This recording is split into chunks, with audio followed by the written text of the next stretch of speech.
Hi, welcome to SBR Videos. I'm Peter Loshak. We are talking right now with Joe Duffy from OffshoreInsiders.com. And Joe Duffy, of course, takes all the games that are left over at the end of the week in the NFL that none of the other handicappers wanted to touch. You know, Joe does not take his anywhere close to his best bets of the week in our videos. He covers every game that I ask him to take at his website, OffshoreInsiders.com. Of course, completely different story. Joe Duffy, thanks for being back with us. Thank you, Peter. All right, this is another game, classic game that I kind of feel bad that you have to go on record giving an opinion on the Jets, Minnesota. But before we hear what you have to say about it, you know, just brag a little bit about your website, OffshoreInsiders.com, and emphasize how well you do with your actual, premium picks, your for-pay picks. Yeah, and it's ironic you should mention that because especially now that college basketball's here, I guess in the NFL where just about every game is somewhat high profile, but sometimes the ugliest games are the prettiest games for gamblers, and it's really very timely because that applies in college basketball as much as any other sport. But yeah, 27 years of winning in every single sport over any long period. We measure success by the decade. The premium picks are the ones that I bet, the only ones that I would recommend that my clients bet, and most of the times I only have maybe 20 to 30% of my premium picks I even know by the time I record this stuff, but it's all at offshoreinsiders.com. All right, sounds great, Joe. Well, this is one of these kind of ugly games that it's not a surprise no other handicapper wanted to take. I'm not seeing any side that's attractive to me. You're willing to take it, though. The Jets, Minnesota's 6-point home favorite, totals 40 or 40.5. And Minnesota, of course, beat Carolina last week, but they did get 2 blocked punt touchdowns in that one. So that, skewed the final score a little bit. Those were, of course, somewhat fluky plays. Minnesota, though, is still 5-1 against the spread over their last 6 games. So they have been covering.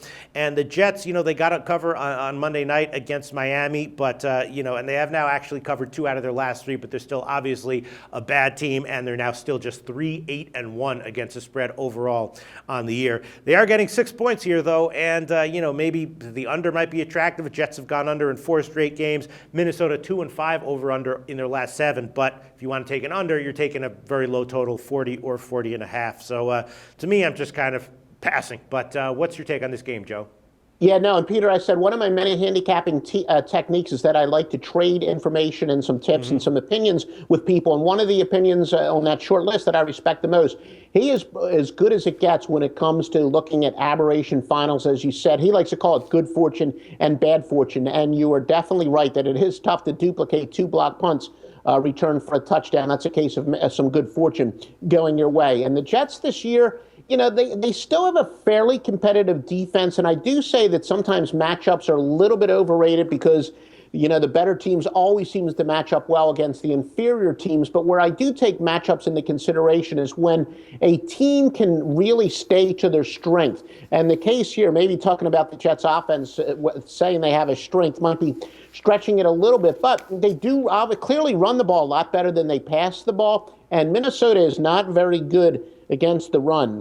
Minnesota, they allow 4.4 rushing yards per attempt to teams that normally get just 4.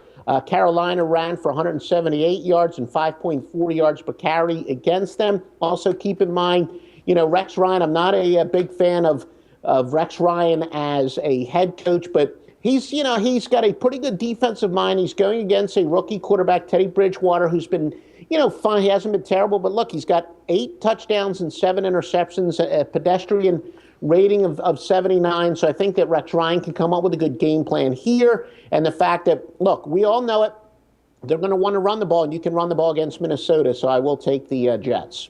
All right, I can certainly see that. The short week, though, doesn't bother you much?